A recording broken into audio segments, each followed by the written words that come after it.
어제 세계보건기구 사무총장이 선화 통화를 통해 우리 대통령에게 아시아 대표로 세계보건기구 총회 기조연설을 요청한 바 있습니다.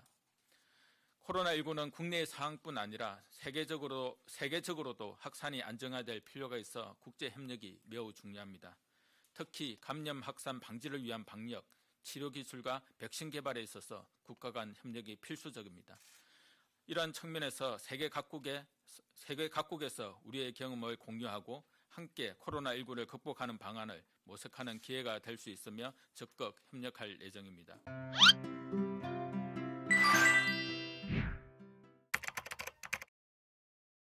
어제는 코로나19 신규 환자가 50명 이하로 줄어들었고 오늘도 어제와 마찬가지로 50명 이하로 유지되고 있습니다. 지난 2월 21일 대구 경북 지역을 중심으로 하루 동안 74명의 환자가 나왔다고 발표한 이후 신규 확진자가 최고 800명대까지 이르렀습니다. 어제에 이어 오늘도 신규 확진자가 50명 이하로 발생하고 있어 긍정적 신호로 생각하고 있습니다. 이는 지난 2주 이상 강화된 사회적 거리두기에 적극적으로 동참하여 코로나19의 유행을 최대한 억제한 국민 여러분들과 찾아낸 확진 환자들을 중증도에 따라 안정적으로 치료한 의료진들이 있었기에 가능하였습니다. 정부는 코로나19 장기화에 대비하여 학교 방역 관리와 학생들의 학습 공백 최소화라는 두 가지 관점에서 온라인 개학을 결정하였으며 일정을 나누어 단계별로 실시할 예정입니다. 먼저 정보 격차가 교육 격차로 이어지지 않도록 저소득층에게 스마트 기기를 확보하여 대여할 예정이며 예산 지원과 유관기관 협력 요청 등을 통한 다양한 방안을 강구하겠습니다. 원격 수업을 위한 플랫폼과 콘텐츠는 공공과 민간 자원을 함께 활용할 계획으로 공공 플랫폼인 e학습트 및 EBS 온라인 클래스는 학생 300만 명이 동시에 접속 가능하도록 준비하고 다양한 콘텐츠를 확보하기 위해 협력 중입니다. 초등 저학년은 스마트 기기 없이 원격 수업에 참여할 수 있도록 EBS 방송 콘텐츠를 제공하고 다양한 학습지 등으로 구성된 학습 꾸러미를 제공하는 등 학생 수준을 고려한 다양한 원격 수업을 실시하겠습니다. 개학 후 현장 문제 해결을 위하여 애로사항을 청취하고 우수 사례를 확산하는 등 다양한 방법을 활용해 현장과의 소통을 강화해 나가겠습니다. 방역 당국으로서도 원격 수업 실행 과정에서 취약할 수 있는 학생들의 건강 보호에 최선을 다할 예정입니다. 내일부터 5월 말까지 온라인 종교 활동이 어려운 200인 이하 중소 종교단체를 대상으로 스마트폰 기반의 영상 촬영과 송출에 대한 기술적 방법을 안내하고 필요한 통신 환경을 지원할 계획입니다. 구체적으로 카카오TV, 네이버 밴드, 라이브 등의 인터넷 생방송 동영상 플랫폼을 쉽게 이용할 수 있도록 매뉴얼을 제작, 배포, 안내하고 종교 단체별 1회선에 대해 5월 말까지 2개월간 영상 전송에 필요한 충분한 데이터를 제공하는 한편 건물주와 협의된 곳을 중심으로 5G 신뢰망을 구축, 지원할 예정입니다. 또한 주차장 등 한정된 공간 내에서 성차 종교활동이 진행될 수 있도록 한시적으로 소출력 무선국을 허용하겠습니다. 성차 종교활동이 원활하고 효율적으로 진행될 수 있도록 주파수, 출력 등에 대해 허가 기준을 마련하여 시행할 예정입니다. 한편 집단 감염 위험이 높은 클럽 등 유흥시설에 관한 관리 강화를 추진할 예정입니다. 강화된 사회적 거리두기를 시행한 지난 2주 동안 전국적으로 클럽 등 유흥시설 3380개소를 대상으로 점검을 실시하여 방역 지침을 위반한 7315개소에 대해 행정 지도를 하였고 43개소에 대해서는 행정명령을 실시하였습니다. 앞으로는 기존 위생공무원 위주의 점검에서 경찰과 소비자식품위생감시원이 참여하는 합동점검으로 강화해 나갈 계획이며 23시부터 새벽 4시까지의 주요 영업시간에 집중 점검하여 실질적인 점검이 이루어지도록 하겠습니다.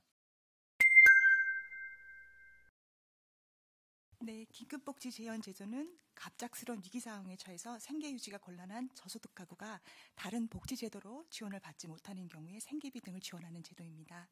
그래서 위기 사유와 소득 재산 기준을 충족해야 되는데요. 위기 사유는 실직이라든지 흡폐업, 질병 같은 이유로 소득을 상실할 것이 요청이 되고, 그다음에 소득은 기준 중위소득의 10% 이하 그리고 재산 기준을 충족해야 합니다. 이 기준에 충족하시는 경우에는 그 시군구에서 심사에서 1개월 우선 지원을 하고 후에 재산 소득 기준 심사를 거쳐서 계속 지원 여부를 결정하게 됩니다. 이번에 그 4월 6일 날 고시가 개정된 그 자영업자, 프리랜서, 소상공인 특수 고용 근로자분들도 사실은 기존 긴급복지지원법으로 지원을 위기 사유와 소득 재산 기준의 요건을 맞으시면 지원을 받을 수 있었지만 이번 고시 개정은 이것을 좀 더 국민들에게 명확하게 알려드리기 위해서 개정한 것입니다. 저희가 이 예산으로 1차 추경 예산 2천억 정도를 확보했고 이걸 통해서 11만 가구를 추가로 보호할 것을 기대하고 있습니다. 4월 6일 18시 기준으로 총 46,566명이 자가격리 중에 있고요. 이 중에서 국내 발생 자가격리자는 8,142명이고요. 해외 입국 자가격리자는 38,424명입니다. 그동안 코로나19 관련해서 감염병 예방법이나 검역법 위반으로 이제 사법 처리 절차를 밟고 있는 게 67건에 75명이고요. 이 중에서 6명이 기소 송치가 됐습니다. 기소 송치, 이건 경찰청 자료이기 때문에 경찰이 기소 의견으로 검찰에 송치했다라는 뜻입니다. 저희가 정확하게 이제 추산을 해보지는 않았는데, 현재 이제 해외 입국 자가격리자 수 증가 추이를 볼 때 한 8만에서 한 9만 명 정도까지 늘 걸로 일단은 보고 있습니다. 정확한 계산은 아니고요. 그 이후부터는 이제 자가격리 해제되는 분들이 있기 때문에 한 8만, 9만 정도에서 유지가 될 것 같은데, 이 정도 인원은 뭐 저희가 판단하기로는 지자체에서 충분히 관리가 가능하다고 보고 있습니다. 현재 그 자가격리자를 전담해서 관리하는 공무원들 이외에도 그 이제 여유 인력들을 보통 지자체에서 2배에서 3배 정도 확보를 하고 있습니다. 그래서 그 최대치로 늘어난다고 해도 관리에는 큰 어려움이 없을 것으로 보고 있습니다. 네, 현재 해외 입국자분들은 특별한 경우를 제외하고는 그 거의 100% 그 자가격리 안전보호 앱을 설치를 하고 있습니다. 이거는 그 자가격리 안전보호 앱을 설치를 하지 않으면 입국이 불허하기 때문에, 그러니까 거의 의무화가 됐기 때문에 그 앱 설치율이 100%에 이르고 있습니다. 다만 현재 그 국내 발생 자가격리자의 경우에는 앱 설치율이 60%를 조금 넘기고 있는데, 이거는 동의에 기반해서 이제 기인한 데 큰 이유가 있는 것 같습니다. 그래서 현재 그 국내 발생 자가격리자의 경우에도 앱 설치를 의무화하는 방안은 검토를 하고 있습니다. 네, 교육부 이러닝 과장 권지영입니다. 현재 스마트 기기 대여 수요 조사는 전체 학생 대상으로 수요 조사는 하고 있고요.